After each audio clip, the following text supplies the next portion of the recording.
is for the people on the stage. There's also an exit back here. So leave quietly and quickly if you're told to evacuate. There are bathrooms outside the doors that you came in. The men's room is over there, and the women's room is over there. There are ushers and marshals available if you need any help during the program. Look for someone in a colored penny or someone with a name tag on. If you have mobility problems and want to come to the mic and can't get there, raise your hand. What? Louder? I can be louder. If you have mobility problems and want a mic brought to you, raise your hand and try to get the attention of an usher or a marshal, and they will bring it to you. We don't expect any trouble today, but if anyone does decide to heckle or disrupt our program, please do your best to not respond and let our marshals take care of it. They're all trained, they know what they're doing. Thanks.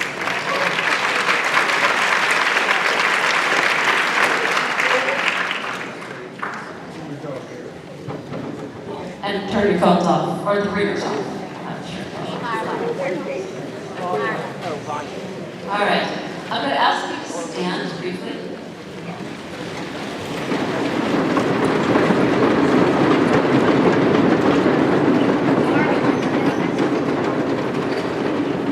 We're going to recite together the land acknowledgement for this place.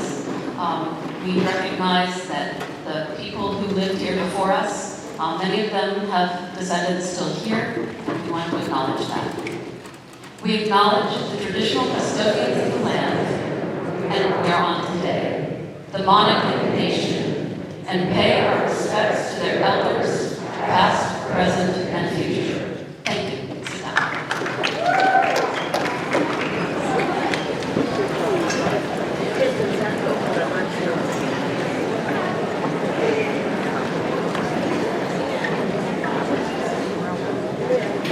How's this sound? Can you hear me back there? No.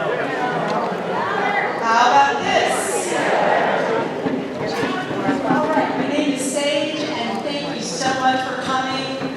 We're so delighted you came. I'd like to start by introducing our group, Indivisible Charlottesville. Indivisible Charlottesville is an all-volunteer, pro-democracy grassroots group that started in early 2017, along with thousands of other Indivisible chapters across the U.S. We are committed to empowering citizens to hold their elected officials accountable through nonviolent action and communication.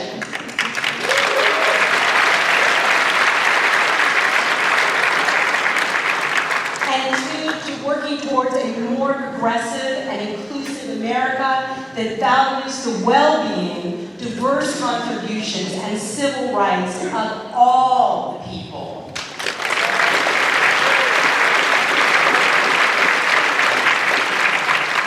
And now a brief introduction to town halls.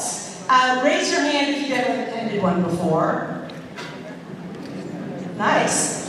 I just attended my first one last week. I didn't know it was a thing, but it's been a part of our democracy for hundreds of years, going back to the 1600s. No, they're doing it. 1700s. A long, long time. Town halls involve a legislator regularly returning to their districts to be accountable to the voters, to explain their work, and to answer voters' questions and concerns. Meeting with and being accountable to their constituents is not just a nice gesture that our officials can choose to make or not. It is part of their job. In 2009 and 2010, the conservative Tea Party used town halls to express their anger when Congress passed Obama's health care reforms. Our congressman at the time, Democrat Tom Perriello,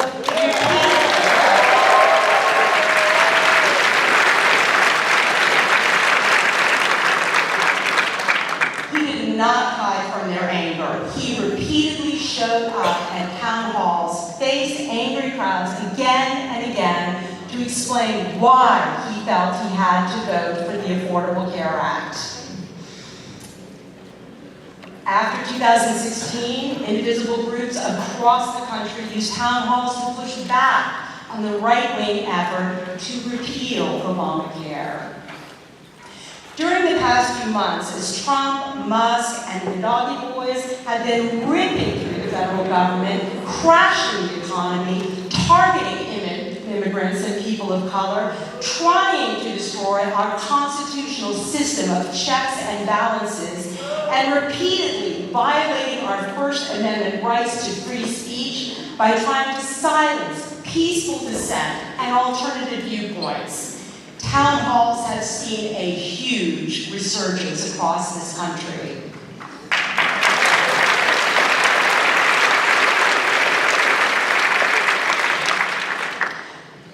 Some of us on this stage just joined Indivisible, I think in January or February.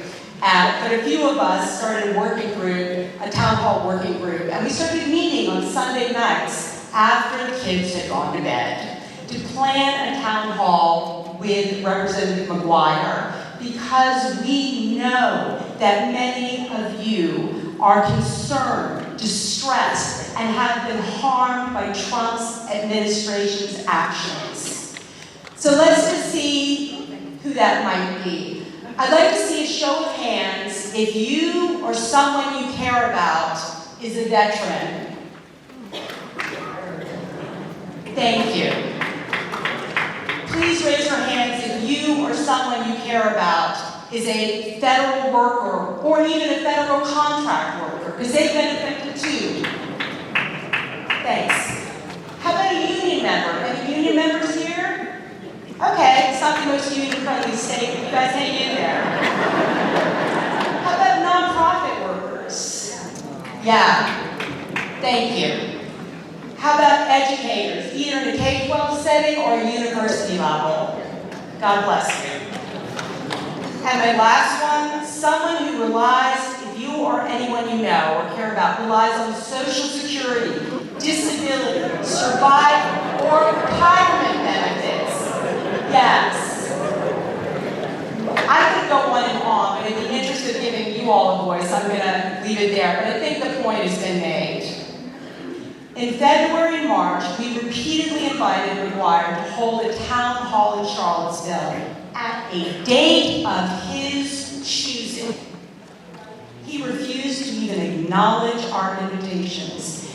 And he limited his engagement with us to form letters and a telephone town hall, which can take a lot of pre-recorded segments, and only allowed pre-screened callers with softball questions to talk. Yeah, that is not what democracy looks like. So, and we decided to hold a town hall for him during this 2-week-long recess, because meeting with constituents is exactly what he should be doing now. Yeah.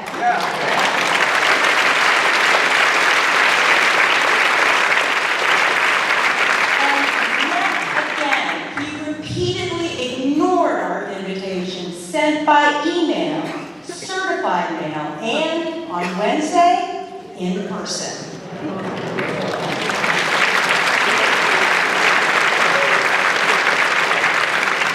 So this is one of those, I don't know if you've heard of them, one of those empty chair town halls, because he's not on this stage with us.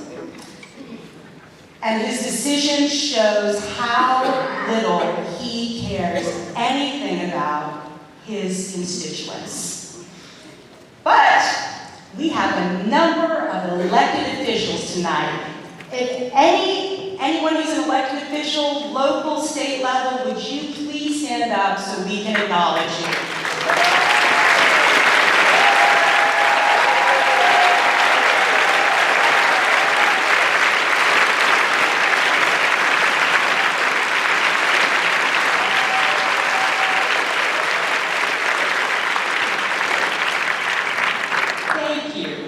Our congressman couldn't be bothered, but you showed up to be with us and listen to us and support us. Thank you very much, all of you.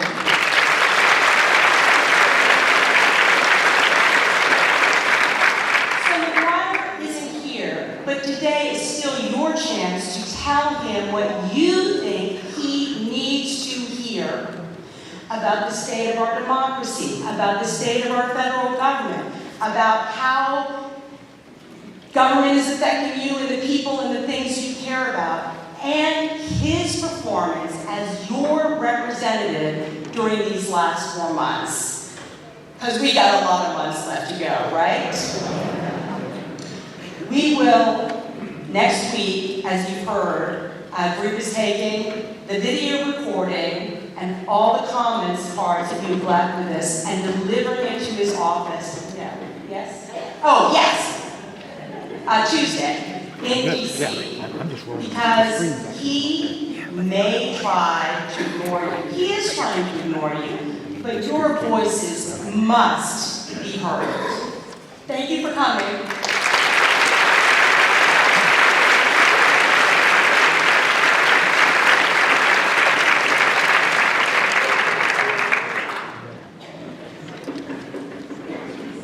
Samantha, can I move this mic?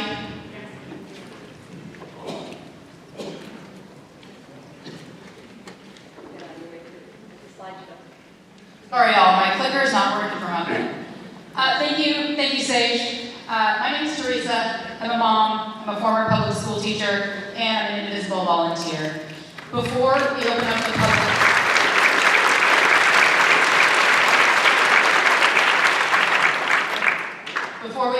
public comment period, I just want to tell you guys a little bit about John McGuire. I feel like if you're here, you probably know some about him, but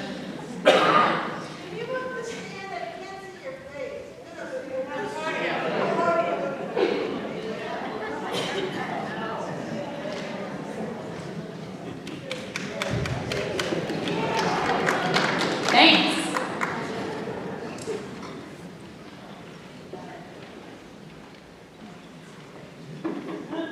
All right, I don't have any images. That's cool. If you live in the 5th district, it's not shown on the map because the map's not showing. John McGuire is your representative in the House of Representatives. He was elected in 2024 after defeating the incumbent Republican Bob Good. He also admitted to attending the Stop the Steal rally on January 6, 2021. He states he did not enter the Capitol building.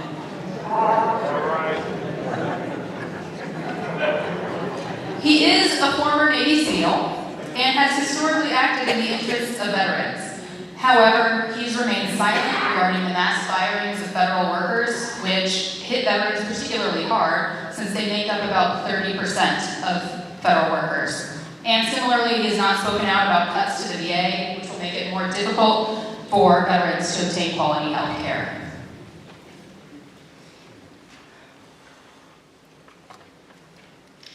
In his telephone town hall, he repeatedly stated that he was a member of the Doge Caucus and that he supported their work to find what they call waste, fraud, and abuse. I think many of us are aware of what Doge has been doing, mass firings of tens of thousands of government workers in the name of alleged efficiency, including the whole U.S. Agency for International Development, researchers at the NIH, climate scientists at NOAA, the prosecutors and auditors who go after tax fraud, and even seasonal volunteers who keep national parks clean.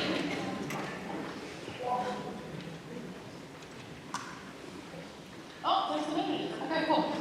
He is a member of the Committee on Armed Services, yet doesn't seem to think adding a reporter to third-party messenger app, says the signal thing you guys heard about, and discussing more plans is a problem.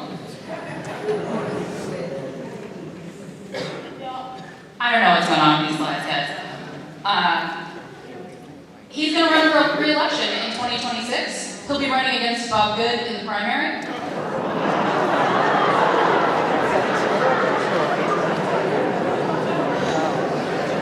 No Democrats have officially announced a campaign for this office, but maybe we can inspire someone in the audience this afternoon.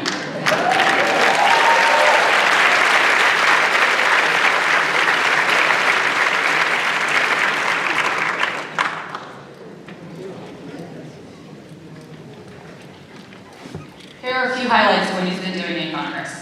He voted for the House budget resolution, which includes massive cuts to Medicaid that could affect 160,000 residents in the 5th district. as well as cuts to SNAP benefits that could affect 110,000 residents in the district. All to fund tax breaks for billionaires. He is a co-sponsor of the SAVE Act. And that's the one that, if passed in the Senate, will disenfranchise millions of voters by requiring proof of citizenship, like a passport, in order to register to vote.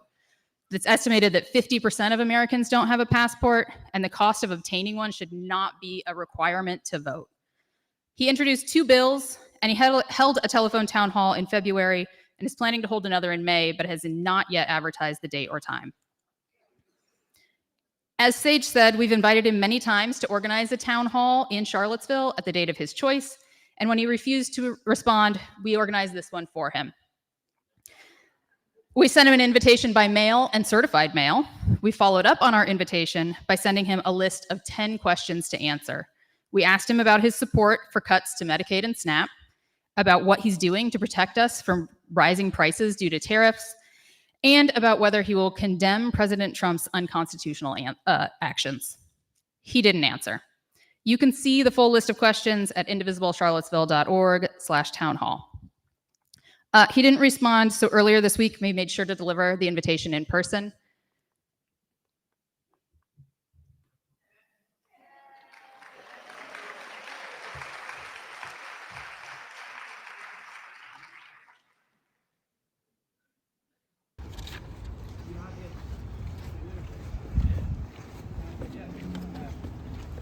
Representative McGuire. Hey, how are nice you? to see you. What's I'm your one of name? your consistent What's your name? constituents. I'm a volunteer with Indivisible Charlottesville. I know Indivisible. And Who's we've this? been inviting you to some how of are our ya? town halls, and you haven't your name? responded to us. Nice to see you. Nice to see We got a you. town hall next month. Yeah, well, you haven't come to see us, and we've invited you twice now. You haven't even No given one's us ever the invited me. courttey. We have a certified letter that Did you your guys see that office letter? signed. We haven't got it We yet. invited you during the fall recess, during the March recess, excuse me. Yeah, and but I for don't want the to go. I April mean, who wants to go to a town 26th. hall where they undress a naked mannequin and act like some That's children? not us. That's We did not- not whoever do did that. that's We just- invited you for a civil conversation. Whoever did that is Instead, not serious. you're going to a private meeting with the sorry, I finance couldn't hear you. industry. Yes. Hey, nice to meet you guys. So you won't give us a reply? You won't come to our town hall on April 22nd? Representative, that's a no? You won't come?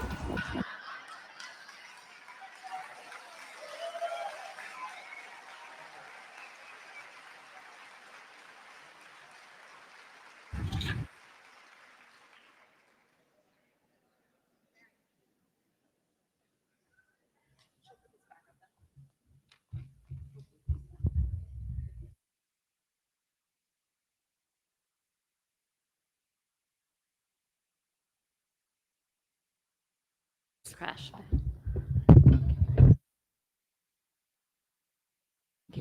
Hi, I'm Mary Stewart, a longtime resident of Charlottesville, and only recently connected to Indivisible. Welcome, each and all of you. I'm a little nervous because I've never done this before, but now is the time. I'm here.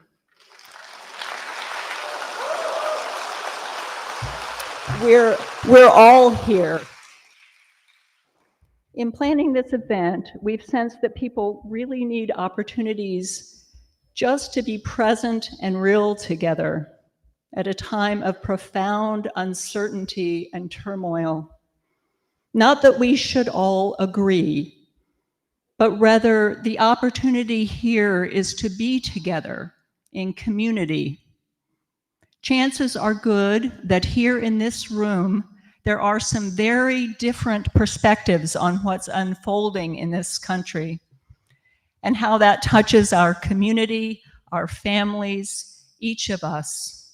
And chances are good that in this room, there's anger, there's fear, there's grief, confusion, and likely also a whole lot of creativity, compassion, healthy curiosity, and a deep sense of commitment to what each of us holds most dear. We're here to try to hold all this and more as a community because that's what humans can do. And we trust that what emerges here will be helpful. We hope people will leave feeling like they're more informed by others' perspectives, less alone, and with some ideas and inspiration for further action. This is a vital part of what democracy looks like. We are the people in We the People. In that spirit, I invite you to take a few moments to see who's sitting near you, especially someone you didn't come with. Turn to someone on your right, your left, in front of you, behind you. Greet each other. Welcome each other here.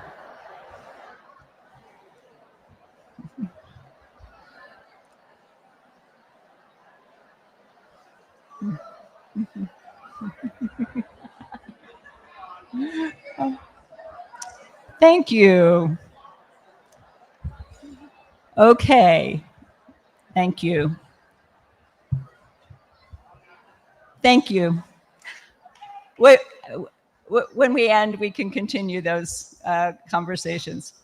We don't want to tone police, but we do want a family-friendly, civil, and respectful atmosphere. No profanity, personal insults, or threats. And if we keep audience responses, that's the cheers and the boos and all that in between, to a minimum, we'll be able to hear more voices more clearly. Everyone will be treated fairly. Each speaker will have 2 minutes. If you keep it shorter, that will allow us to hear more from more of our fellow citizens. At each microphone, there's an usher who will help adjust the mic so we can all hear you. We'll go from mic to mic in clockwise order, not yet though. Please speak slowly and clearly. Begin by stating your name and zip code so McGuire knows that you're a constituent. Someone will at the mics, there will be a yellow sign when you have 30 seconds left and a red sign when you have 5 seconds left. And at 2 minutes, the microphone managers will cut off the mics. If for accessibility reasons you need to speak from your seat, a volunteer can bring you a roving microphone. We hope that many of you will share how you, loved ones, and others you're concerned for have been or are worried about being personally affected by actions taken by the Trump administration with support from John McGuire. We acknowledge that some of these stories are sensitive, and we've understandably heard from some people that they can't risk speaking here given the retaliatory political climate. For example, federal employees who have lost or may soon lose jobs, people who run nonprofits whose funding has been suddenly cut or put in jeopardy. The list goes on. If this is you, consider asking someone else if they will present your comment, vouching for your experience while preserving your anonymity.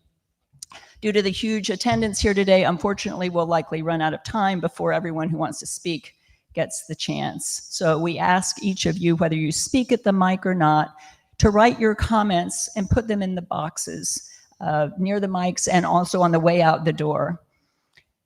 They will be hand-delivered to McGuire next week, along with a video recording of all of this. It was great to read the comments that people wrote when getting your Eventbrite tickets, but please write each of these and more if you want to. There are extra cards floating around as well on cards, and leave them with us, since that's the way we'll get them to McGuire. Put your full name and zip code on them. I think we've already heard this part.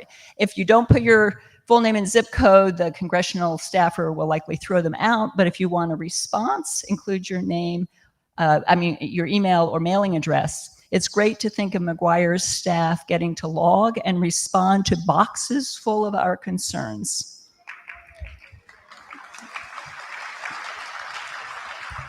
And I hope those people watching the live stream or recording will also send mail to McGuire's office. Finally, we aren't going to try to answer your questions or really respond to your comments. We're providing a forum for you to tell McGuire what he needs to hear. He's not present today, but look around. 1,000 or so of your fellow constituents have shown up to hear you. as you stand up for democracy. So you're speaking to McGuire and also to all of us. We hope that McGuire will note the deep concern and strength that brings us together, and that he'll be motivated to listen and respond thoughtfully to and act on our concerns. What he sees here today should be an inspiring demonstration of how democracy works, citizens coming together to further the common good. Before some of you start lining up at the mics, Kristen's going to lead us in a song.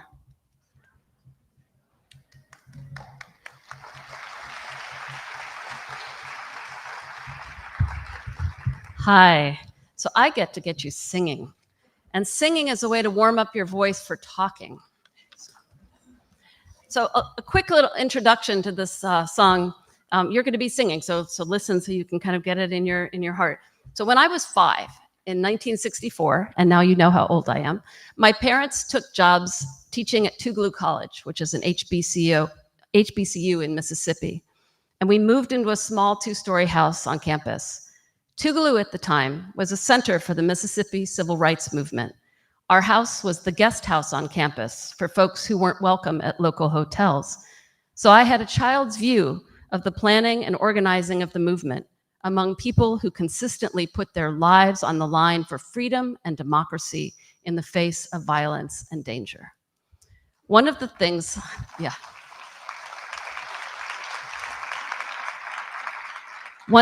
I learned was how important music can be in galvanizing folks to act and to giving activists a feeling of unity and courage. As we get ready to speak truth to power today and in the days ahead, I'd like to share one of those songs with you, but I really can't do it alone. These songs are meant to be sung by everyone, whether you're a professional singer or completely tone deaf. This one's easy to learn and to sing, and I'll lead out the beginning of every verse with new words, and you'll join in as soon as you hear them and know what to do. You may know this song, you may not, it won't matter. So I'm going to ask my choir to come over here and give me some moral support. And I'm going to get a C so I can do it in the right key that I can actually sing it in. No, I don't. Can you see the words? You won't need to see the words after the first verse. All right. Ain't gonna let nobody turn me around, turn me around, turn me around. Ain't gonna let nobody turn me around. I'm gonna keep on walking, keep on talking, marching up to freedom land. Ain't gonna let race, hatred turn me around, turn me around, turn me around. Ain't gonna let race, hatred turn me around. I'm gonna keep on walking, keep on talking, marching up to freedom. Ain't gonna let the Congress turn me around, no, turn me around, no, turn me around. Ain't gonna let the Congress turn me around. I'm gonna keep on walking, keep on talking, marching up to freedom land. Beautiful, thank you.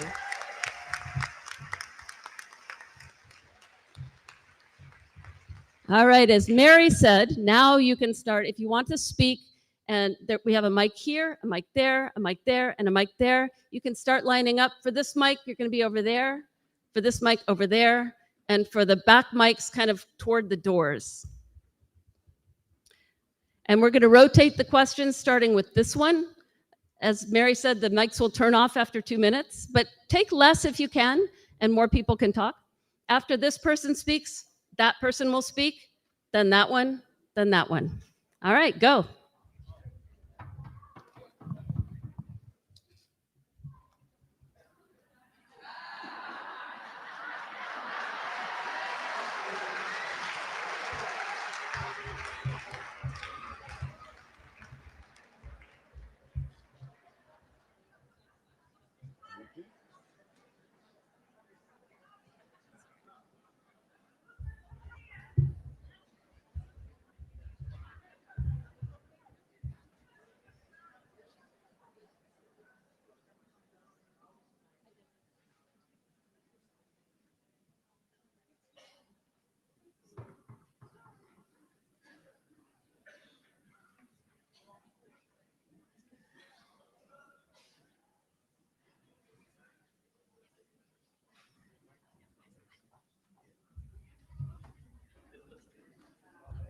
Is there someone at a mic with a question? Oh, they're ready. Oh, they're ready. Okay. Wait, hold on, yeah. Great. Hey, thank you so much. I have worked in government my entire adult life, right? That's about 8 years with the US Navy, then a little bit at DOJ, and now I'm a supervisor in Albemarle County. And in my whole life and career, the single most chaotic day in government I've ever encountered was January 28th.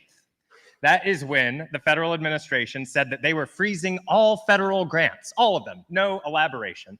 And we had no idea at the nonprofit I worked in the county government, what that meant. We did not know what that meant about our broadband expansion program. We did not know what that meant about free and reduced lunch. We did not know what it meant about housing choice vouchers, UVA's funding, schools, whether or not they would get the funding they need, whether or not our food pantries would stay open. It was so chaotic that the administration completely 180'd on it within 24 hours. But those policies have slowly crept back into place, and not because it's within the president's power, it's in Congress's power. It's happening because Congress, because McGuire is asleep at the wheel. And frankly, that I'm not surprised. I was prepared to be disappointed. The thing that has surprised me about our congressman is that I thought he at least would be someone who was bold, but I've been surprised by how much of a coward he is. Not just because he's not here with us, right? Not just because he's not here with us, but because he keeps saying what he thinks we want to hear and not what he actually believes. He said on his town hall, oh, the budget I voted for did not use the word Medicaid. Medicaid's fine. Even though you cannot execute the funding cuts he calls for without cutting Medicaid. So either he can't do math or he's lying to our face. The second bill he brought in Congress would make all of Southside face poisoning in their water supply, in their farmland, and yet he says to us, oh, that doesn't apply to Virginia though, don't worry. And most egregious, he says that he loves us. Now, I'm a married man. I like to think I know a little bit about love, and I don't think you can say that you love someone when you make their spouse unemployed, when you make their children hungry, and when you make their parents sick. So the question I would ask Mr. McGuire is, when the hell are you going to cowboy up? When are you going to say what you actually believe? Actually believe that some people deserve care for life-threatening diseases and other people deserve to die. You actually believe that the uranium supply chain is more important than healthy children and clean air in Pittsylvania County. You actually believe that there are, yes, people you love, and there are other people that deserve to be disappeared.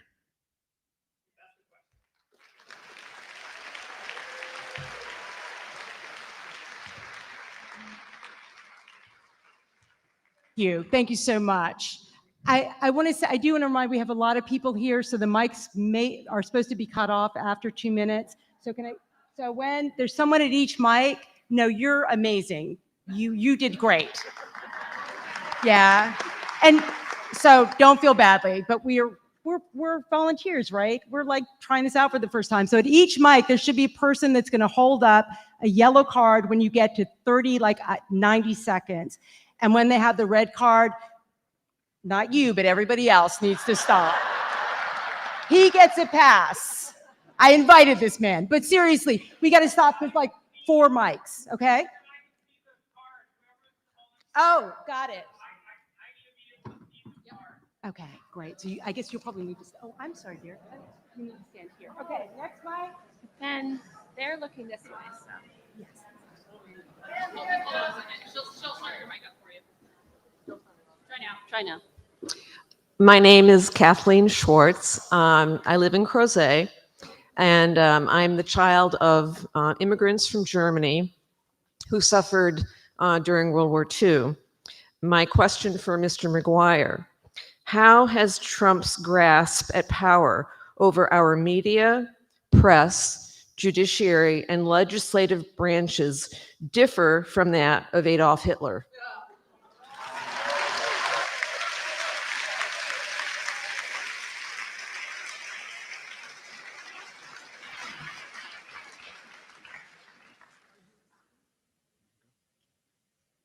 I'm Suzanne Smith. I am from Charlottesville. My zip code is 22903 if you're looking for me. I'm a retired hospital chaplain and had a lot of experience in medical ethics. What is the right thing to do? Representative McGuire, the oath that you took as you began your service in the military and as our elected representative was, quote, to support and defend the Constitution against all enemies, foreign and domestic. You are not honoring your oath. You are not only allowing but supporting the destruction of our democracy, masked people in plain clothes abducting lawful residents, behavior like the Nazis and the KKK, and you have not done anything about that. Our constitutional balance of powers is being destroyed by your collusion with the executive branch gone wild. The structure of our government, the destruction of our government is not efficiency. What is your plan to restore the balance of power and to honor your oath to support the Constitution against domestic enemies?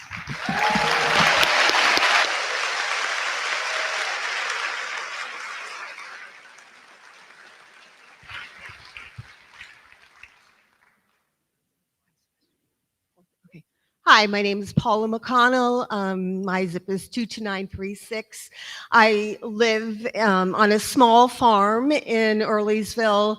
My husband and I, totally responsible, do everything ourselves. We are retired now, so yes, Social Security, that the money we put in all those years is helping us to maintain our farm. If we lose that, we may lose our mortgage. What happens to us? What happens to my animals? That's a big worry for us. Also, Mr. McGuire, I sent you a letter when the first rumblings of dismantling the Department of Education were started. And I said to you that I am the grandmother of a 3-year-old child who was born with Down syndrome.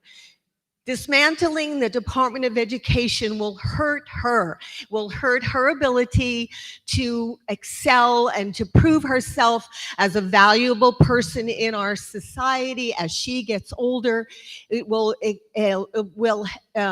be detrimental to her education and her life, as it will to so many other children with special needs who deserve to be a part of our society and our country.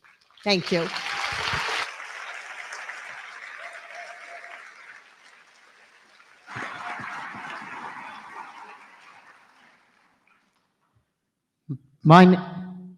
Sorry, I've never spoken one of these things before.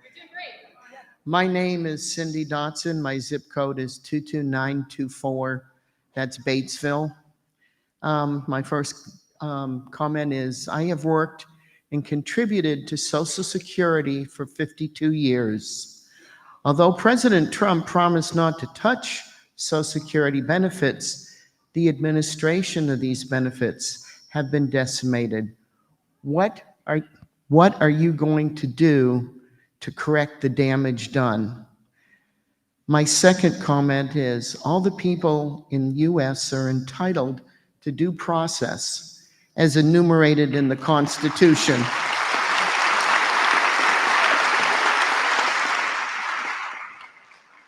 Recently, people have been kidnapped and human trafficked out of the country without due process. Now the administration is making threats to kidnap American citizens and traffic them. What are you going to do to correct this?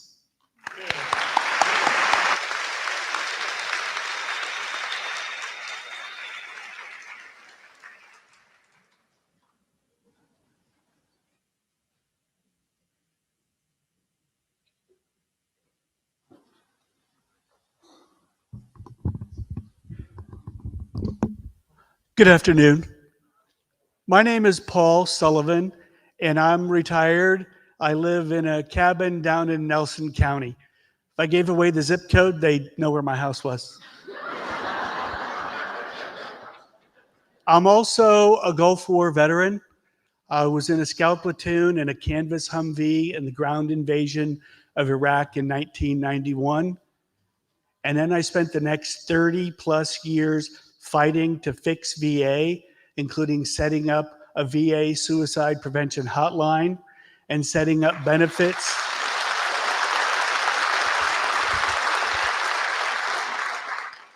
And setting up disability benefits for veterans exposed to toxins that made us ill and shortened our lives.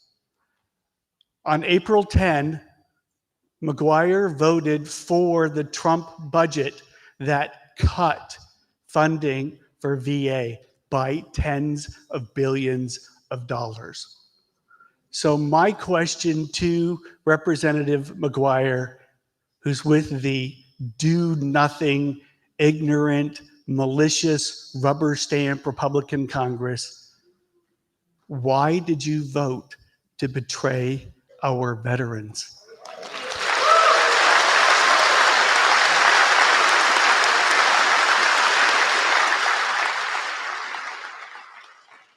How many veterans will die because they can't get through to the suicide hotline because Trump, Musk, and VA Secretary Collins fired counselors at the VA hotline? How many veterans will become homeless and not get VA care because Trump and Musk and Collins cut benefits for veterans?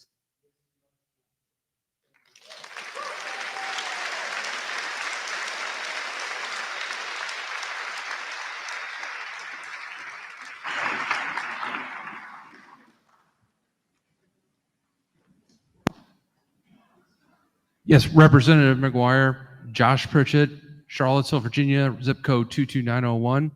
I'd just like to ask, why is it all your campaign posters have you posing with guns? How does that benefit the residents of your district? And do you really think you're impressing anybody with your really bad John Wick cosplay?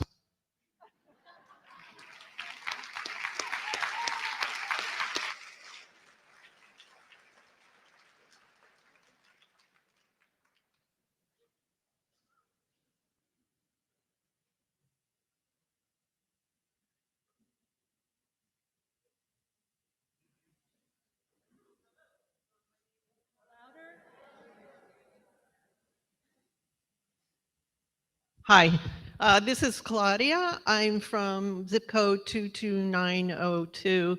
I wanted to thank Indivisible so much for today, and I think it's appalling that Representative McGuire couldn't make it.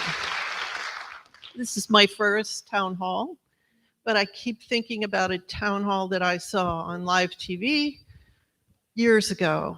At that town hall, I watched Senator John McCain disagree with and correct a voter who voiced hateful misinformation about his opponent. And because integrity mattered more to him than political or personal gain, he spoke from his heart, and that moved me. I'm a Democrat, but I wept when I saw that. Today, we're watching the foundation of our democracy being dismantled in plain sight. To debate that reality is not just dishonest, it's offensive. You don't need a degree from an elite university to see it daily in the administration's own words and actions. I ask you, Representative McGuire, if you won't call out clear lies or anti-democratic actions, then where is the line? Or in other words, at what point do you think silence becomes betrayal?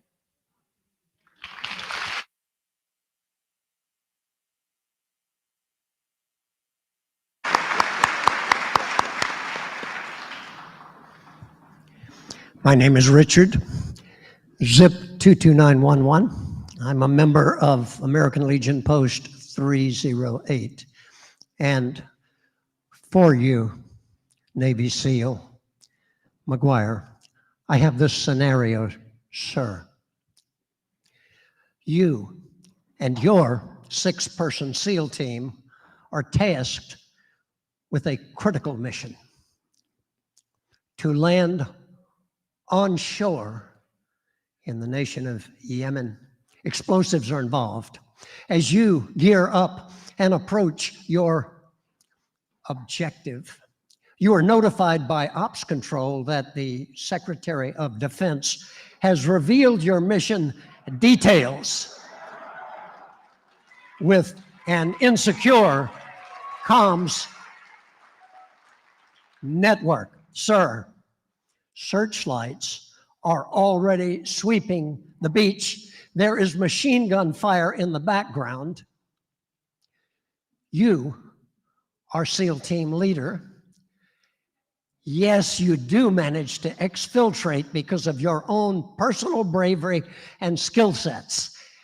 And almost immediately, you're called to the Pentagon. What do you say in your debrief to Mr. Hegseth?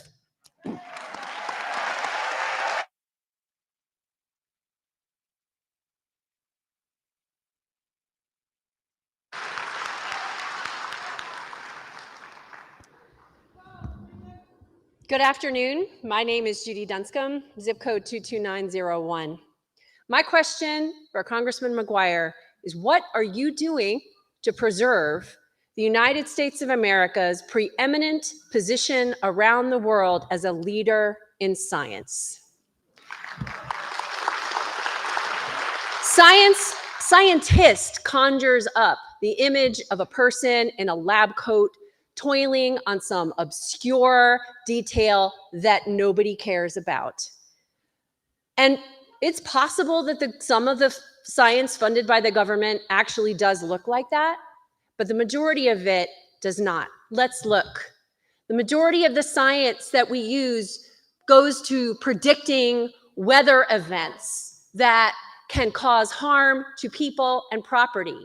It goes to understanding the movement of landslides that can slip and cause harm to people. It goes to understanding complex astrophysics equations that have applications in aerospace, in military defense, and in the manufacture of things that we use in our everyday lives. And there's a vast body of American science that goes for healthcare.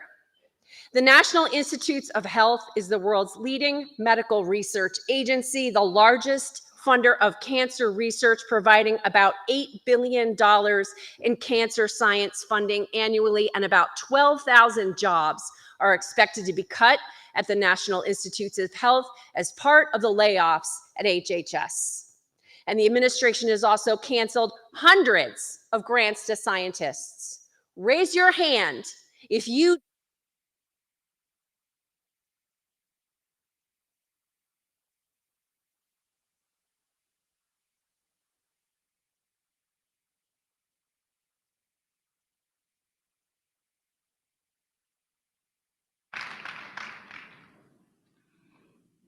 My name is Les Dorland. I live in North Garden, 22959. As a member of the Armed Services Committee on Oversight and Accountability, as a representative for more than 775,000 Virginia residents, are you working on keeping costs low for families, protecting and serving the military, or are you just serving Donald Trump?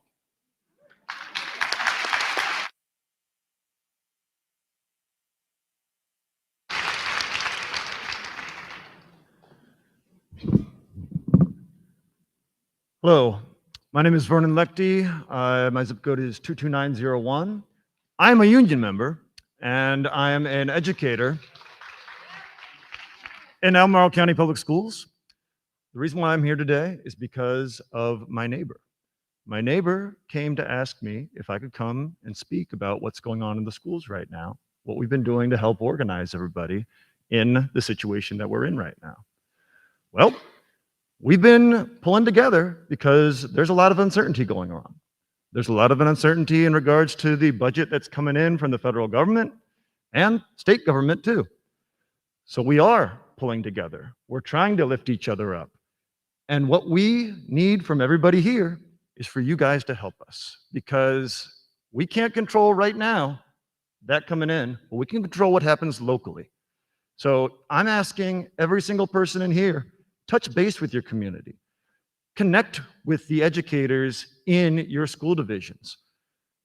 Figure out what they want and show up like you've done today, because this matters. This has a giant impact right here. And everything starts locally. And from here, that snowballs to the state and then to the federal level right there. We got to make it so uncomfortable for positions that everybody's been talking about right now that they would never think of doing something like that. But that involves doing what my neighbor did. Talk to your neighbor. Talk to somebody else. Get them to show up at a school board meeting, at a city council meeting, at a board of supervisors meeting. That makes a huge impact. Thank you all.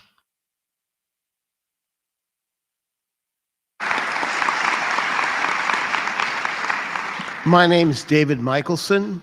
I live in Barboursville, 22923. First of all, I'd like to state that America is great. We don't need to make it great. It already is.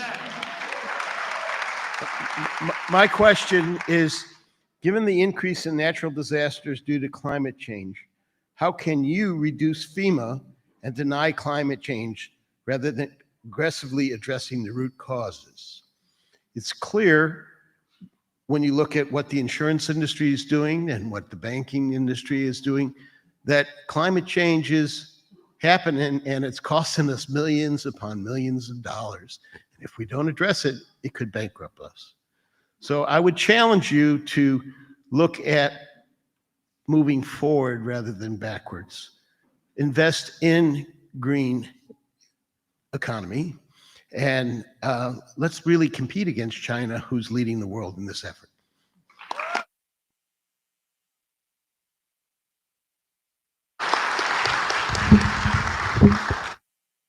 Hello, my name is Patrick Dennis. I live in Charlottesville, zip code 22901. And Mr. McGuire, I really wish that you would have shown up today.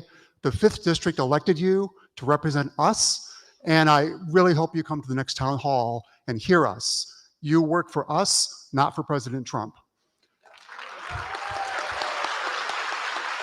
And that being said, tariffs, they get me going. Tariffs are a tax on the American family. Yale estimates that tariffs will cost the average American family $4,000 a year. President Trump thinks that other countries will pay for tariffs, just like he thought Mexico will pay for the wall. We know how that turned out. So the Smoot-Hawley Act in 1930 increased tariffs to 60%. It resulted in a huge recession, 25% unemployment. So, Mr. McGuire, why do you support this tax on the American family that will cause inflation, cause the average household to pay more money, cause people to lose their jobs, and even cause shortages of goods in the COVID era? So please push back on your president. You work for us, not for President Trump. Thank you.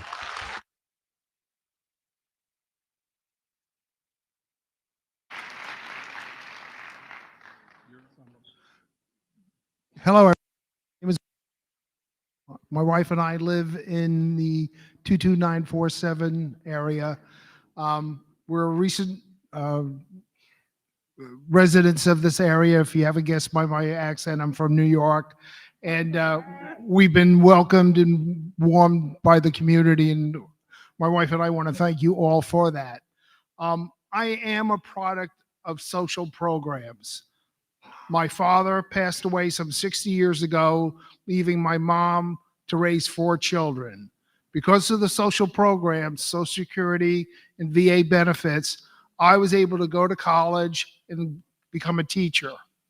And having retired down to this area, I had the opportunity to teach in the Flavanna and the Albemarle school districts. So the fact that social programs are so important to a society, if I'm not one of the byproducts, hopefully that you could see what would happen if those programs disappear. So my comments are the following. There's so much power in this room that we fail to realize what power can be generated. I think one of the things we ought to start thinking about, because the people in Washington only listen when it hurts their pockets, I think that there should be a month-long economic boycott where you only buy the essentials, gas, food, medical, eliminate everything else, restaurants, all those other things, because that's the noise that's going to take to get Washington to do what we want to do. I am also a father of twin daughters. I am disheartened by the way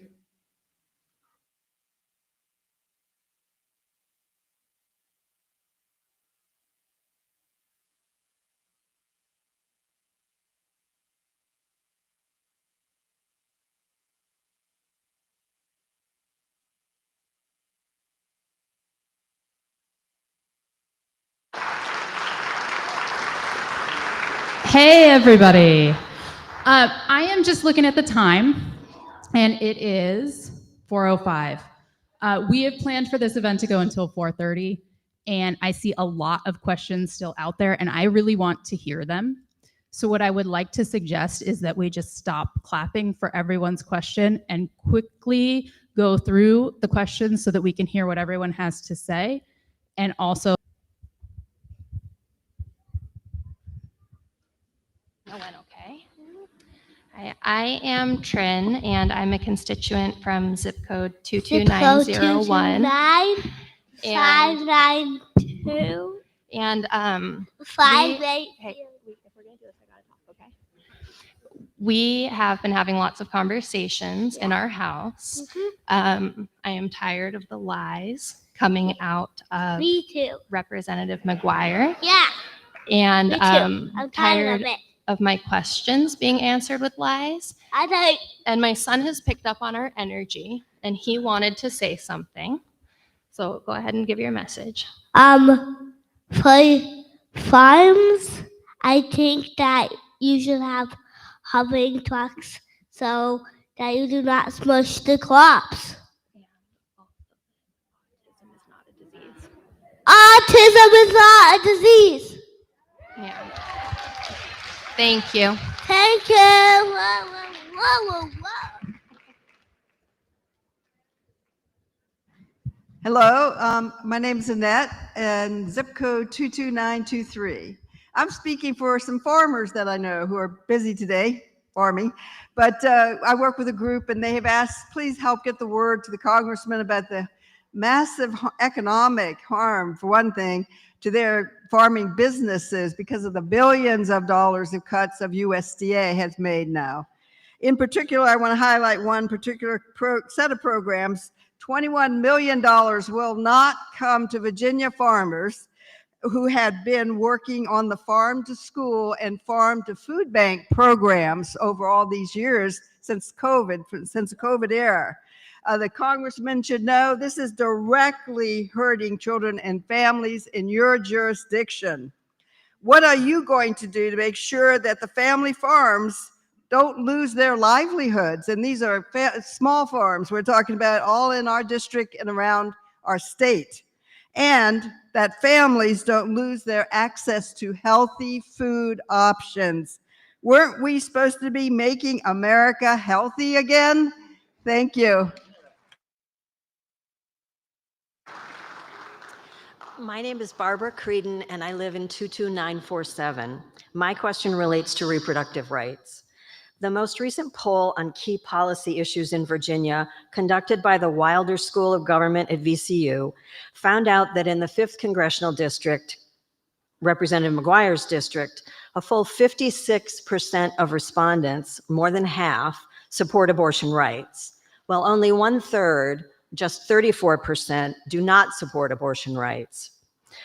Representative McGuire, you have repeatedly stated that you personally oppose abortion, but given that the majority of your constituents polled support abortion rights, will you represent that majority, which is your mandate as our elected official, or will you choose instead to ignore that and represent your own personal interests regarding abortion rights?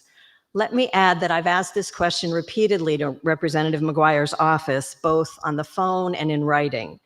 I've received the same boilerplate policy response that he does not believe abortion is health care, and that his objective is to, quote, protect women.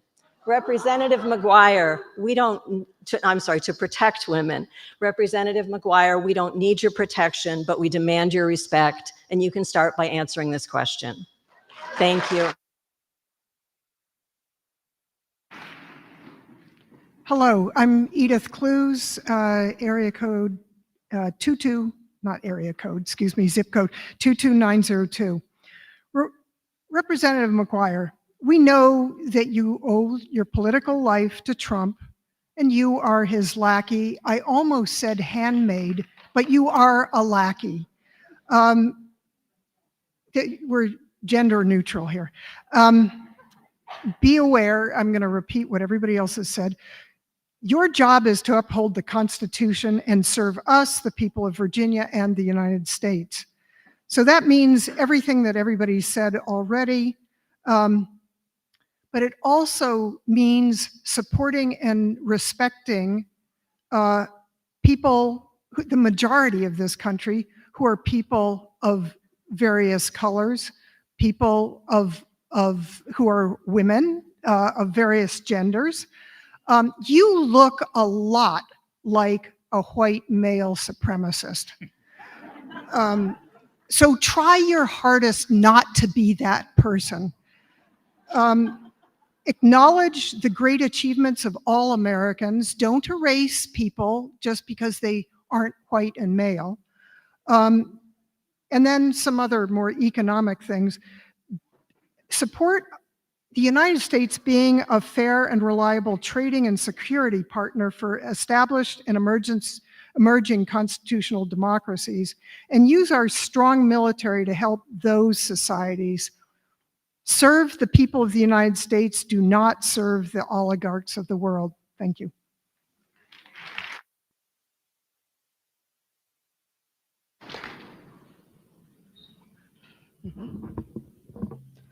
Hi, my name is Priya, and I am in zip code 22911.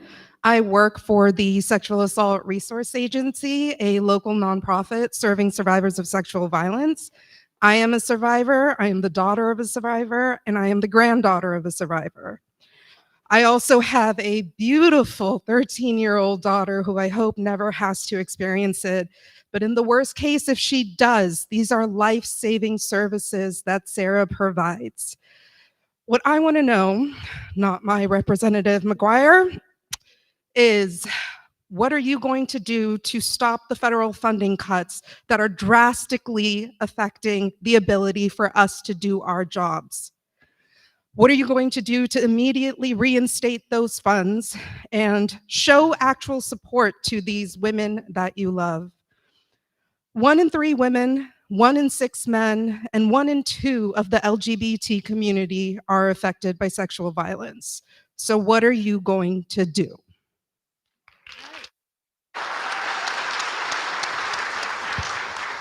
I wanted to quickly say that we are having such strong comments from everyone here that we're going to go till 4:30 with the comments. We need to be all out of here by 5. So after the comments end, we have a couple of speakers that will speak for 5 or 7 minutes each, and I hope everyone will stay to hear them, and then a closing. So thank you.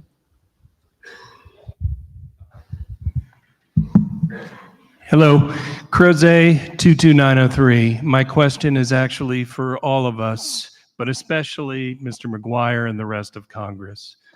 What's your bright line? What's it going to take? Ignoring the Supreme Court, renditions of U.S. citizens, invading a sovereign country, arresting judges, arresting opposition party members.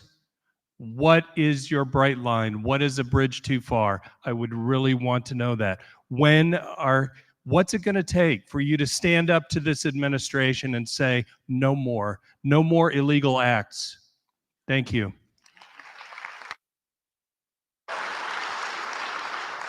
My name is Bob Devereaux. I live in Charlottesville, 22902. I spent 35 years practicing family medicine in Southwest Virginia. 1/4 of my patients were on Medicaid.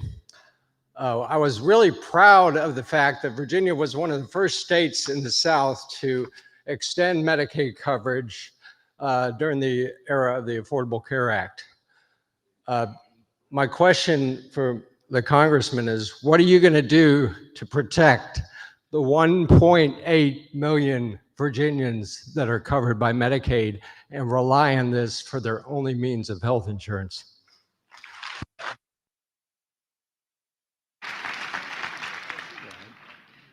My name is, I'm a Crozet resident, 22932. I'm a social worker in the nonprofit sector. And my questions are, how do you account for your actions that have jeopardized thousands of existing jobs in your district? Beyond federal employees, thousands more of us are at risk of being laid off due to Medicaid cuts, DOGE slashing of grants, and increased scrutiny of agencies that exist to promote public welfare. What do you say to your hardworking constituents who go to work and face meetings regarding whether or not our livelihoods will be cut because some uneducated 19-year-old Musk crony deems us unnecessary?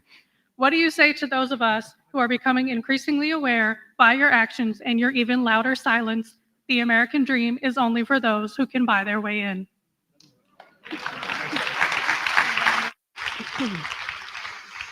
My name is Wendy Walters, zip code 22911, and I scribbled these notes in between taking care of my children to get here today. Hope it works. I'm a survivor, which my t-shirt says, of osteosarcoma. It's bone cancer, which typically maims and kills children. I endured barbaric treatments and surgeries that children have to endure, which would bring any adult, let alone children, to their knees. I am here to speak for the children because they cannot speak for themselves and they cannot vote yet. Cancer research saved my life. Cancer research saved the life of my children's mother. Medicare Part A saved my life. And God willing, Medicaid soon will continue to save my life as I find that I might need it. Social Security disability income has saved my life. These things are going to be or have already been cut in the name of alleged waste, fraud, and abuse in order to give filthy rich people more tax breaks than they already have. And they can pay out of pocket for their cancer treatments, but we cannot. So I ask you this, Mr. McGuire, am I waste, fraud, and abuse? Are the children who did not survive what I survived waste, fraud, and abuse? I call you every day, and I talk about things that matter to me. And you go out and you meet with financial people and you hobnob around Mar-a-Lago. But I'm asking you, who's waste, fraud, and abuse?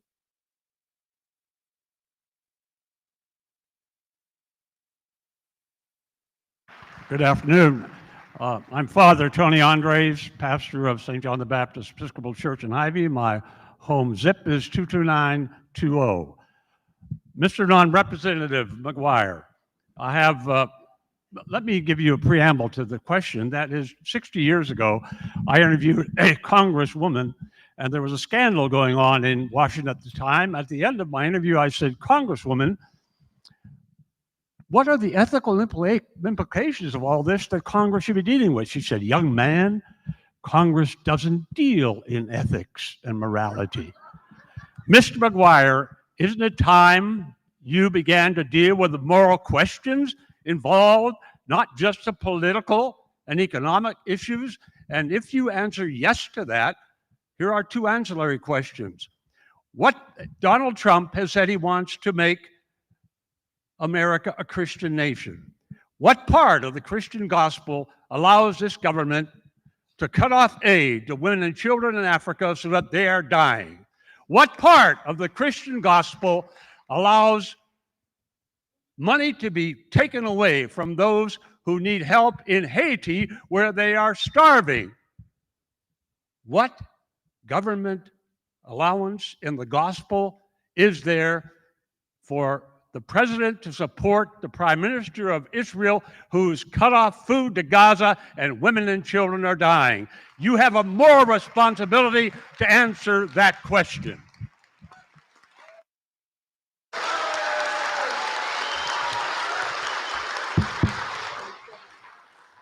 Hi, my name is Khalil from Charlottesville, 22902.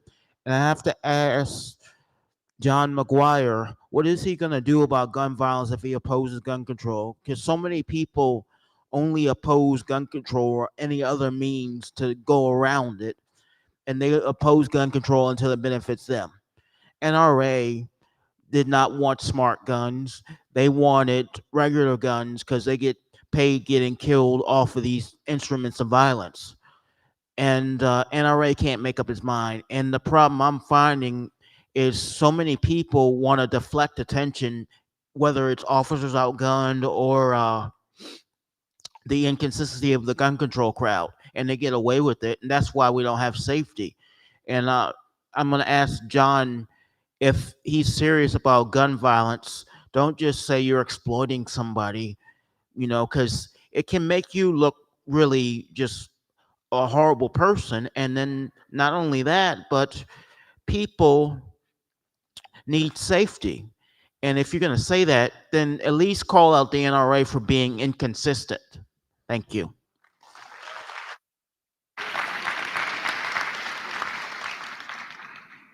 Hello, my name is Amy Laufer, and I know John because we were colleagues for a short time. And right before he got elected, he and I were on a panel together. And at the end of the panel, we were talking in the hallway, and I said, hey, listen, when you get there, you better bring back resources to our district, and you better, no matter what happens, support Virginia. Put us before party. And we're here today because he's not here and he refuses to stand up to protect our democracy from a president and his cronies who are tearing our country apart piece by piece. While they threaten the rule of law, attack our institutions, and put personal power over public good, you are staying silent. But let's be clear. The daily assault on our democracy is not going unnoticed. Every single person here and all over the country is watching this. Every lie, every abuse of power, every attack on our freedom, we see it. The MAGA Republicans are too scared of Donald Trump, including you, to stand up to him. But we're not, and we're not going away, and we are not going to be silenced. There are so many issues we could talk about today. We've already talked about the SAVE Act, which I cannot believe you sponsored. This would prevent almost 70 million women from voting because of the change of name. I also want to talk about, though, the fact that the president is attacking Act Blue. Act Blue is a platform used by Democratic candidates and organizations to collect grassroots donations. And since this president took office in January, Act Blue has brought in more than $400 million, the most in its 20-year history for Q1. He sees it as a threat. He knows that when we come together, we are powerful. So now he's trying to shut it down and silence us, but we will not be quiet.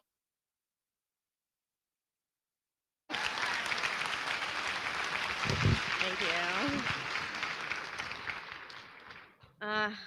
Hello, I'm Cassie, 22902. I'm a constituent. Yesterday, talking about the SAVE Act, Councilperson Dexter advocated for an amendment and proposed amendment that would defend married women who changed their last names not to be shut out of the ballot and make sure that democracy includes us all. She also introduced 7 other amendments that were blocked by Republicans that would have ensured the right to vote, no matter what, to military service members, people of color, Native communities, survivors of domestic violence, who maybe can't get a copy of their marriage certificate to prove that's why they changed their name. On and on and on. I have more though.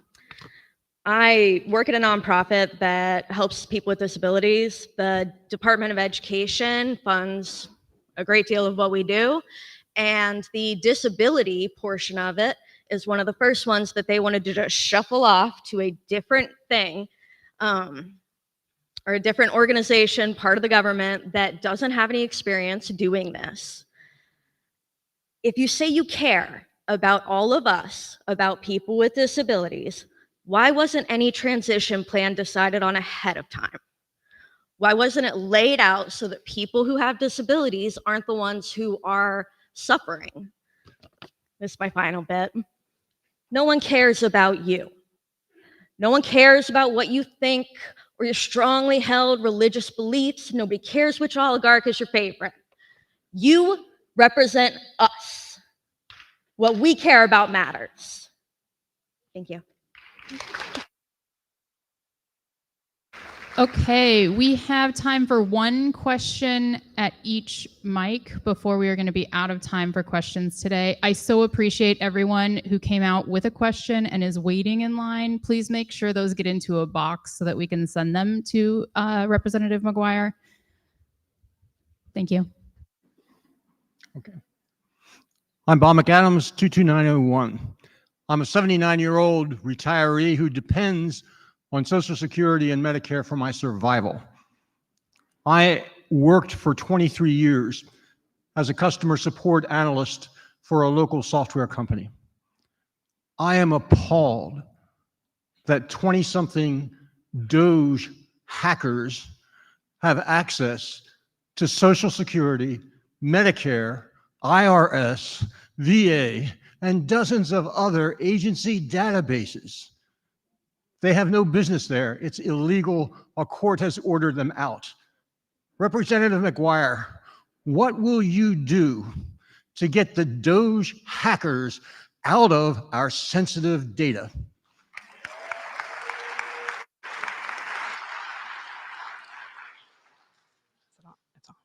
Hi, my name's Alita Strickland, 23093. I live in Louisa, and I've known McGuire since he was my state delegate in 2018. None of this is new, just so you know. I want to thank Indivisible Charlottesville for hosting this. You guys have so many great questions, but based on my history with him, I've framed mine a little differently. I'm a psychologist in private practice in Louisa. I'm the only psychologist in the county who sees children. We are in a health professional shortage area. That means there's not enough providers like there is everywhere, but it's a federal designation. I'm looking at expanding my space, but over half of I'd have to sign a year lease, and over half of my clients are Medicaid. And that's by choice because that's a population I feel needs to be served. As a small business owner, Mr. McGuire, can you guarantee me that half of my income is not going to be cut on October 1 when the new federal government budget begins? He's a small business owner. He understands planning. He understands expenses. I have contacted him numerous times, both in email and by telephone, and I got one boilerplate response telling me what Medicaid was.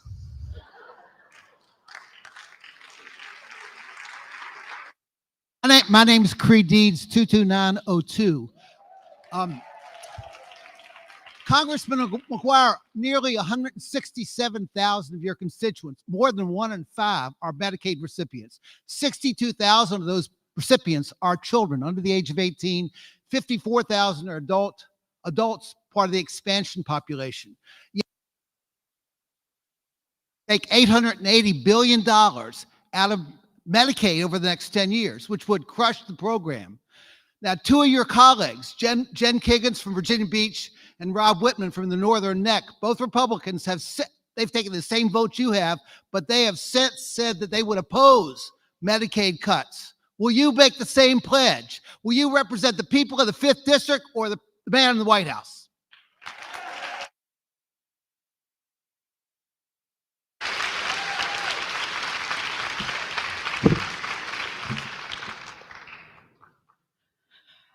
My name is Lily. My zip code is 22903. I am a student at the University of Virginia. I have seen with my own eyes how student activists, especially students of color, are being targeted by the Trump administration. President Jim Ryan just signed a joint statement with 150 universities condemning the overreach of the Trump administration. As a Navy SEAL, you swore to protect our freedom. Will you man up and fulfill your promise to protect the rights of students?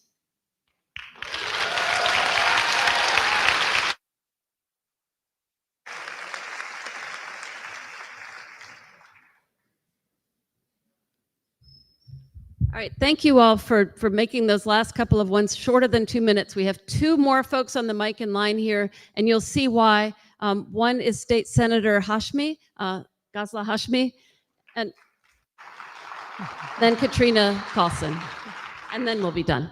Well, good afternoon, everyone. I'm State Senator Ghazala Hashmi, and I'm also a candidate for Lieutenant Governor. I'm running to be your next Lieutenant Governor. Now, I am not a constituent of Mr. McGuire, nor do I have any questions for him. I had the opportunity to serve briefly. He was briefly in the Virginia Senate as my colleague, and frankly, I was not impressed with his time there.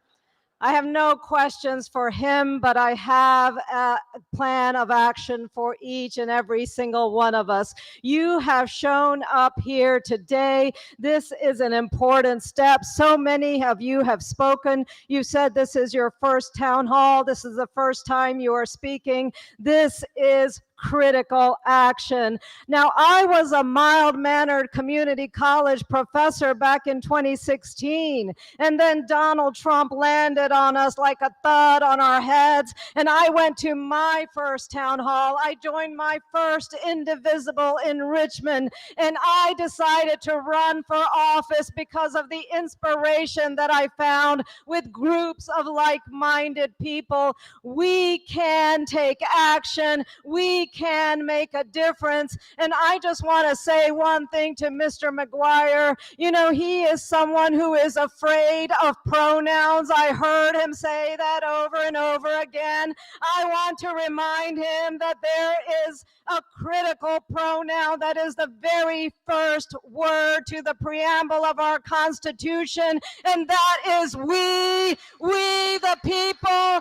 We the people are stronger together. We the people are bolder together. We the people will save this country in 2025 when we elect a Democratic trifecta, a Democratic majority. We are going to send a signal to the rest of the country that the politics of Donald Trump will not stand.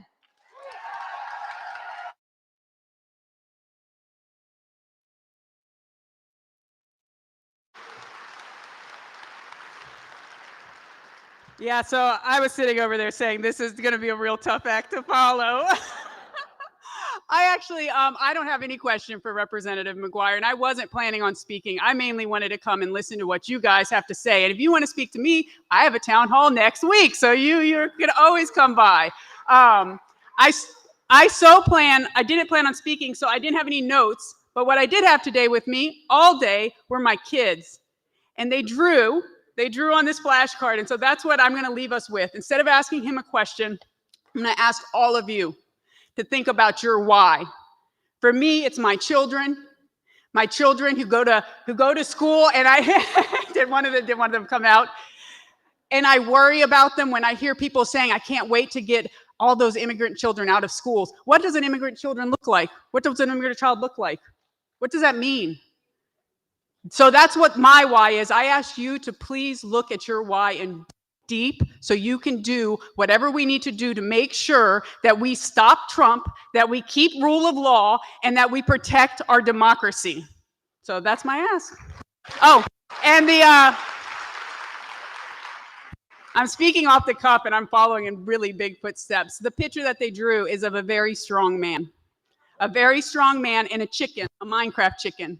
So my thing is make a choice which one we want to be. I'm so glad that we're out here fighting for what's right. So thank you.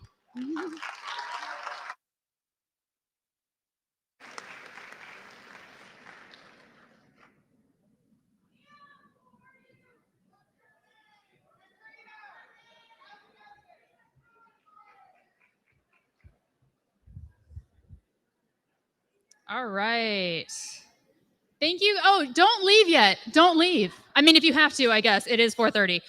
But we do have a couple of speakers that we were hoping to come up on the stage and talk a little bit.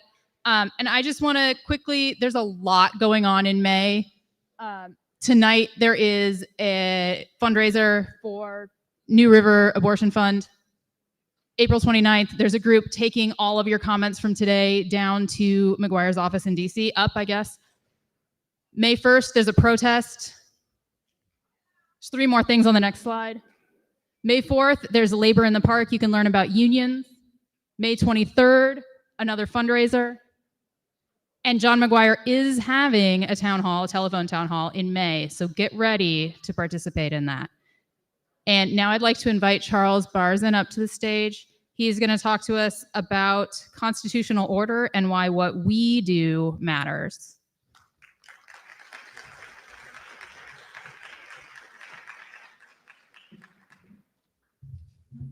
Hi there. Can you hear me okay?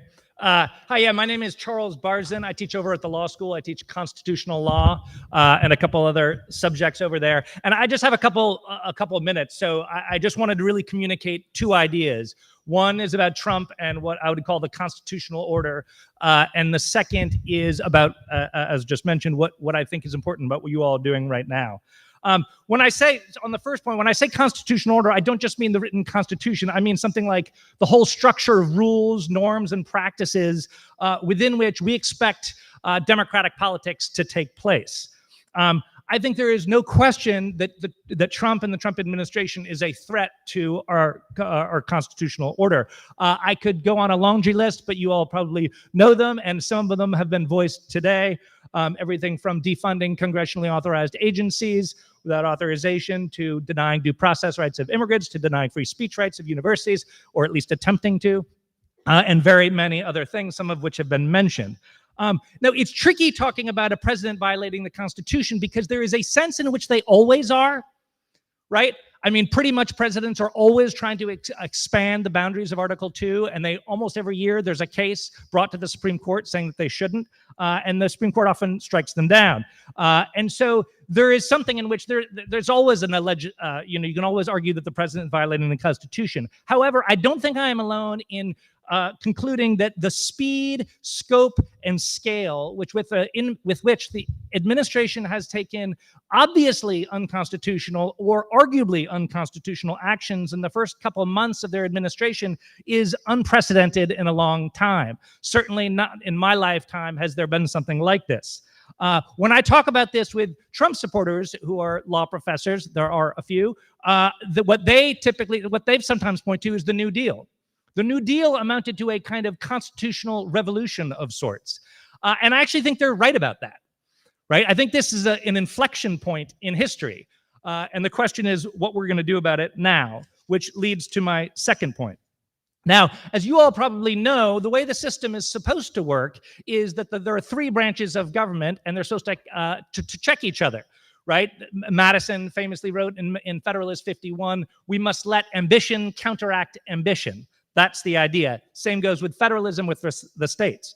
But the problem is that's not how it's turning out, as you all know and has already been voiced today. As Michael said earlier, Congress is asleep at the wheel. Now, it's pretty obvious why that's happening. I think there's widespread consensus and understanding about why that's happening, because what it turns out is, and the framers did not foresee this, that partisan loyalty trumps, no pun intended, institutional loyalty.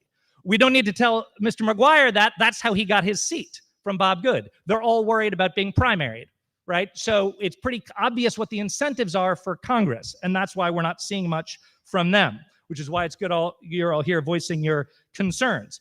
Now, the second main branch that could counter the executive is the courts. They have the advantage, obviously, of not having to run elections and not having to worry about primaries, and that has made a big difference. Right now, it seems like the courts are really the kind of main resistance to some of the unconstitutional actions the administration has taken. The other day, the court issued a 7-2 ruling that is a pretty big deal to stopping the administration from deporting a group of immigrants. So let me stress that is what that is very good that the courts are doing that, but that you should not depend on the courts to save us. They will not save us for 2 reasons. One is some of the things that the Trump administration, some of the worst things they're doing are not even necessarily unconstitutional in a strict sense. Think of the January 6th pardons, right? Efforts to deny security detail from political enemies, right? The priorities of the DOJ, which the president has the absolute authority to set, are very concerning. So the constitutional order is a lot more than just a set of formal rules, and yet the courts can't do anything about that, right? It's the habits, the practices, the attitudes about an environment of fair play and reciprocity in a system of sometimes quite intense democratic politics. So the second reason why not to look to the courts is because the court's power is really very precarious.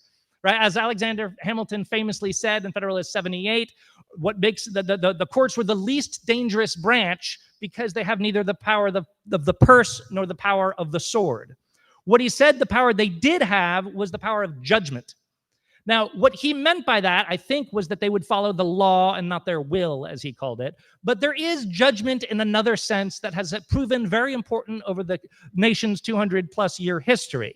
Right? Courts have to have a kind of political judgment, because if they issue an order and it is ignored, then their credibility and their ability to enforce future decisions is squandered.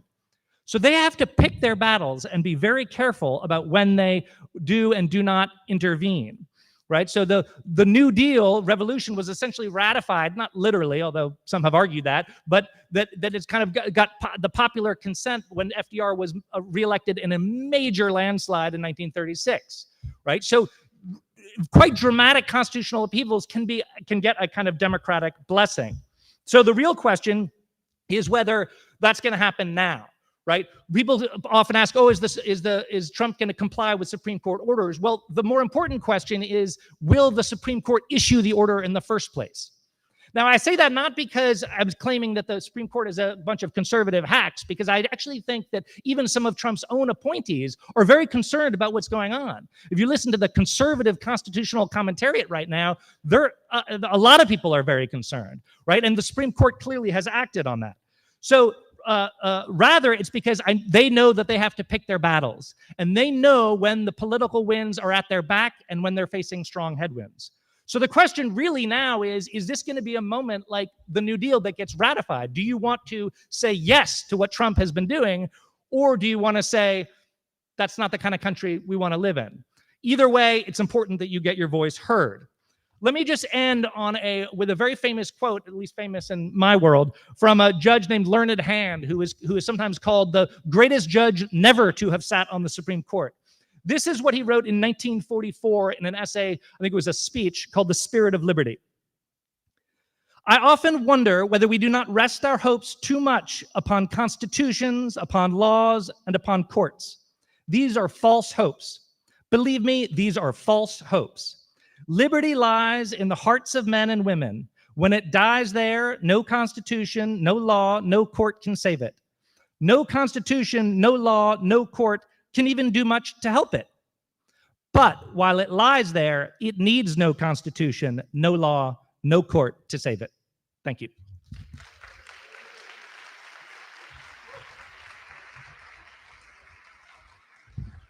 Thank you. We have Sally Hudson next.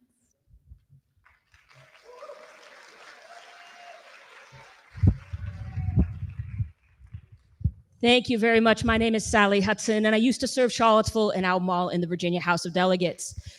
Thank you. The fine folks at Indivisible asked me to close things out and remind us all that it is always election season in Virginia. In Charlottesville, we have elections every single year, federal races in the even years, state and locals in the odds. Our general election is in November, our primaries are in June, and that means it is time for you to vote once again. The primary is on Tuesday, June 17th, and early voting starts this Friday, May 2nd. And so I'm here to talk with all of you about what is on your ballot this June. There are three big things that you have to make choices about: lieutenant governor, attorney general, and your county board or city council. The race for governor has already been decided at the primary stage because both of the major parties have only put forward one candidate, but those other races matter just as much. As you heard from Senator Hashmi here today, you're going to vote for lieutenant governor. And they don't get a lot of limelight in Virginia, but they have a very important job to do. The lieutenant governor casts the tie-breaking votes in our state Senate. There are 6 candidates running in the Democratic primary in June, and I hope you will give them all your close attention. Please support the person who you trust most to make the toughest calls in the highest stakes, because the lieutenant governor is the conscience of the Senate. That body is divided by just 1 vote, so they may have an awful lot of big decisions to make in the years ahead. Next on your ballot is your attorney general. That's the people's lawyer. The attorney general is responsible for ensuring that the federal government minds the rule of law. You may have noticed that attorneys general all across the country have been filing lawsuits against the federal government to protect critical programs that have had their funding cut. You may have also noticed some peace and quiet here in the press in Virginia about those lawsuits. And that's because our current attorney general, Jason Miyares, cares more about defending Donald Trump than he does about representing all of us here in Virginia. So when you pick the nominee for attorney general on your ballot in June, you are picking the person who will be his opponent this November. Jason Miyares is running for re-election, and when you vote in June, you're picking the person who you trust to take on the big fights and win. If you live in Albemarle County, just to the west of us right now, in the Jack Jewett district, you've got a race for county board. Our county board members govern our local housing and schools and transit and water and all of that stuff that matters for our daily lives. And if you are a Charlottesville city voter, we have a very important election for city council coming up. Do me a favor, raise your hand if you're a Charlottesville city resident. Okay, most of you. One more time, raise your hand if you have ever heard of ranked choice voting. Beautiful. Your ballot's going to look a little different for city council this year because we are using ranked choice voting for the very first time.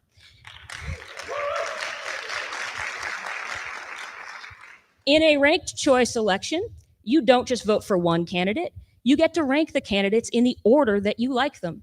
There are 3 people running for city council, so that means you get to rank a favorite candidate first, your second favorite second, and the person that you like least third. Ranked choice voting lets every voter be honest at the ballot box. You cannot hurt your favorite candidate by ranking more people, and you don't have to worry about wasting your vote by supporting the person who you actually like the best.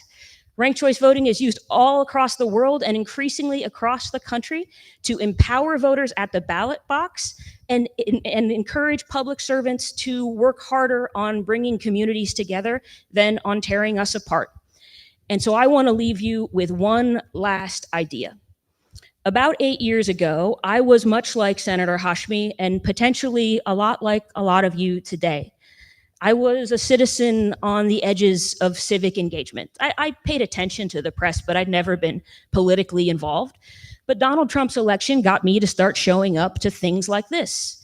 And I walked into a Democratic Party meeting of the Charlottesville City Council, and I said to one of the very serious people who was running that meeting that none of this would have happened if Virginia had ranked choice voting, and we should really think about bringing that here so that we could have better elections that encourage people to bring us together. And that very serious person told me, "You seem bright,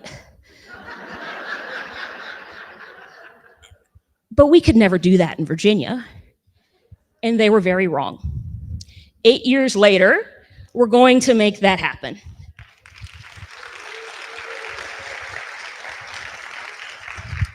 So sometimes it may take a lot of work, but please remember that Central Virginia has a long and storied legacy of forming a more perfect union, and we can continue that work here and now today. So this is just one of the many small steps that we will take to ensure that our community stays strong together, no matter who represents us in DC. And when you remember to vote by June 17th, you can pick even better representation for all of us at the state and local level. Thank you so much for coming out today.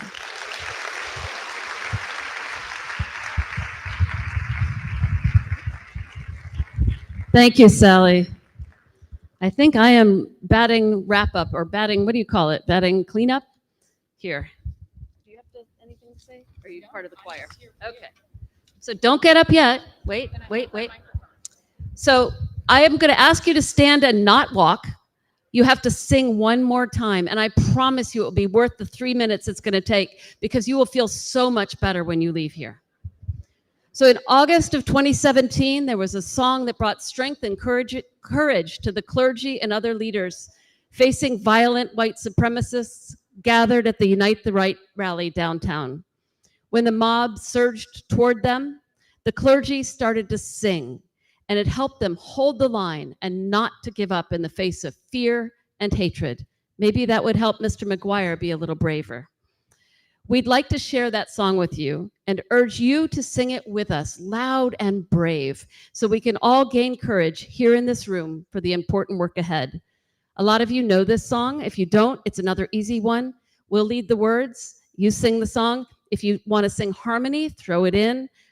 It's This Little Light of Mine. It may sound familiar. And I'm gonna, this little light of mine, I'm gonna let it shine. This little light of mine, I'm gonna let it shine. This little light of mine, I'm gonna let it shine. Let it shine, let it shine, let it shine.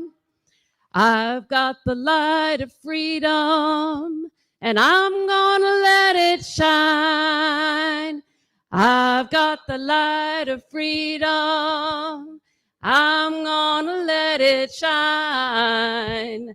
I've got the light of freedom, I'm gonna let it shine. Let it shine, let it shine, let it shine. Everywhere I go, I'm gonna let it shine. Everywhere I go, I'm gonna let it shine. I can hear you.